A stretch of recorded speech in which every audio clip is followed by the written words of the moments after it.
favorite part of the system, data analysis. So today we're going to show you all the different tabs in the data analysis system, how to look at them, just basic overview. For more advanced analytics, we'll go into a deeper video. So I'm on the data analysis page here on the left. I've put in that I want to look at all tracked users. And there's an important distinction here. So all tracked users is going to be everybody, people that come in and pay with cash, people that come in and are loyalty members that you have personal info on, like emails and phones. And the distinction there that you need to make is for certain stats on the page, things are going to be skewed based on cash transaction or anonymous transaction. For example, days till customer returns is 36. This is based off of the 19,000 occurrences from loyalty members, because we know if a customer returns or not. If they come in and pay with cash and you're in a state with no ID scanning, we have no idea how long it takes for them to come and return. They're completely anonymous, right? You can see here that this is 36. The other thing you could do here is you could go to likely to buy, or let's say people that purchase every 30 days. So instead of doing all tracked users, if I do purchase every 30 days, every single tab underneath here and all the data connected to it will only be specific to the people that have purchased every 30 days. So you're able to find patterns on what are these people buying? What about purchase 2 times a month versus 3 times a month? And you can dive into those persona analytics that really aren't available in many places else. Whereas all tracked users is what I would refer to as more as like transactional analytics. Normal point of sales generally have those types of analytics, not persona level. You can't dive down deeper. You can't find opportunities for marketing really. It's very generic.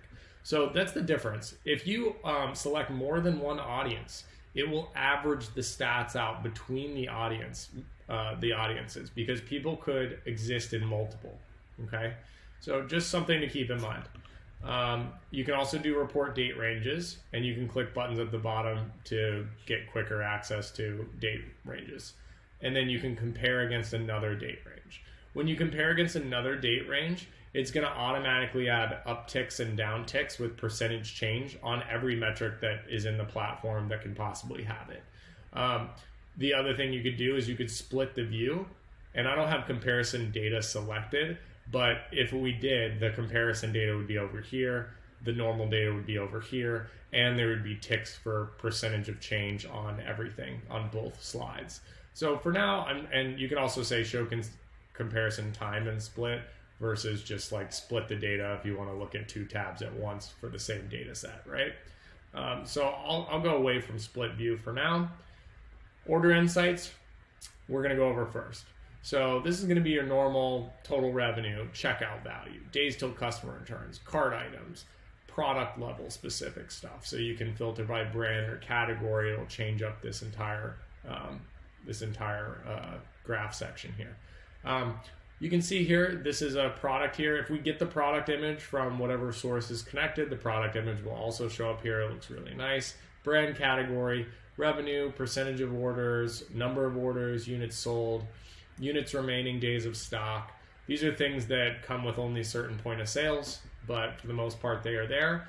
The predicted rank. So this is the most likely product to sell based on predicted rank for this time range to this group of audience members that we're looking at. So that's really important, right? Because like if my predicted rank is really high for a specific product or category, and then I go to one of these other tabs like Geo Insights and I see that this customer group lives in a specific area, I can then take this product and I can go pitch it in the physical world through flyers, billboards, print, physical world marketing, events, you have it. And then really hone in on that customer base and what they want. Inventory cost, margin, retail value, SKU. These are also really important values that we pull in to do things like when you're sending a message out to somebody, maybe you only want to send a message out to somebody as long as the products recommended to them are available at their favorite store, which would take in days of stock. Make sure that you don't send a text message out recommending a product that is going to be out of stock by the time they can even walk to the store, right? You don't want to do that. So that's what we use all this data for. It mostly is automated power and those types of triggers and macros to recommend products and things of that nature, especially towards bud tenders. You also get it on a category basis, and you can see pre-pack here and this plus button. I can actually dive into products, categories, brands, and I can see the orders by day made by those products, categories, or brand, and more details about it. The top selling employee, this is a demo account, so it doesn't have any employees in here. The number of orders, total orders, anomaly detection by day of like the hottest selling days for this specific product. And then you can see I have top brands in this category that are getting sold and a couple other metrics. So again, that's available on each of the tabs. Revenue by day is across your whole org with this one. So this would be revenue by day. You can see a couple spikes here in revenue, and you can see an ongoing pattern to higher revenue, which is great. Top performing hours of the day, top performing days of the week, top performing months of the year. And then you have Predictive Analytics, which is predicting customer lifetime value, ideal CAC, how likely is this group of users that I'm analyzing here likely to return to store soon. So right now, today, it's about 4% of this audience base, 5%. Predicted top products, and forgive me that the bars are empty here. This is a demo account, but you would have bars as well for these metrics. And then, of course, the top predicted brands as well. Member club stats. So this is going to be all the member club stats, total club members by store, club signups by day, double opt-ins, opt-outs, club member orders by day, redemptions at the bottom. And then at the top here, you can see club member average order value versus non-members, percentage of revenue, percentage of orders, and then the top 20% spenders that are making up in here. So what percentage of the top 20% spenders are club members, subscription requests, member club stats, discount page opens, it's all here. Actions and conversions is going to show you across your entire data network, how is your revenue being generated? So if you had MailChimp connected here, you would say MailChimp sends going out, as well as you can see these SMS campaigns going out, per order messages slowly dripping as people make orders, and then reviews. So did somebody convert at the store or order online after they made a Google review or a Yelp review, or they clicked to follow us on Instagram? And this is unbiased to Alpine IQ. Everything uses the same attribution window of 14 days. And if the last person to touch the customer before they converted was MailChimp or another provider, Alpine will not take credit for that. So it's really nice, unbiased way to see what's working by destination. So you can see here, MailChimp is converting really hard.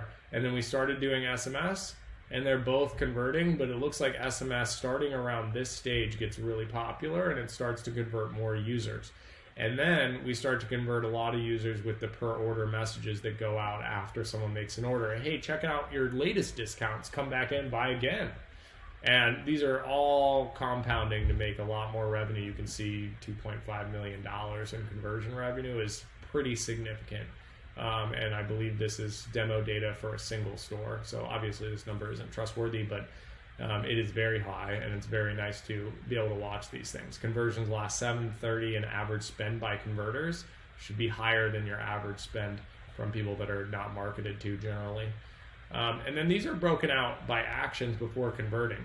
So I can see that a text getting sent is the most likely thing to convert somebody versus a Google review, just for this time period, right? Per order messages are doing really well, but SMS campaigns per order messages are almost doing better than SMS campaigns, considering that the occurrences are quite a bit less. Conversions by destination. So MailChimp's doing pretty well here. And then action occurrences by type. And then you get the top brands purchased by converters during this time window, the exact revenue, the times that those conversions happened, days, purchases by converters for top products, SKUs, and then categories breakdown. So a lot of information on this page. Then you have Geo Insights. This is going to be odd in the demo account, but you can see that it looks like Santa Monica got chickenpox and a bunch of people live in the ocean. That is not the case. When you have real heat mapping, you would see all your stores here, and then for this audience specifically, it will map out where they are in the physical world so that you can plan outdoor advertising, M&A expansion. Maybe you do analyze customer lifetime value over 800 and you want to find that audience. You could then go in and say, okay, well, they all live right here, so I'm going to open a store here, or I'm going to start marketing heavily to that audience and try to bring them in with some kind of promotion. It doesn't really matter. It's just an amazing tool. Demographic Insights probably needs the biggest uplift in the system, to be honest. Right now, it just shows demographic data represents general census population where customers live. So it takes those geo heat map points, and then it comes up with what is the demographic for that area. This is not saying you sell your products to 0 to 5-year-olds. It's saying that's the demographic for where your customer base actually lives and the census populace for that area.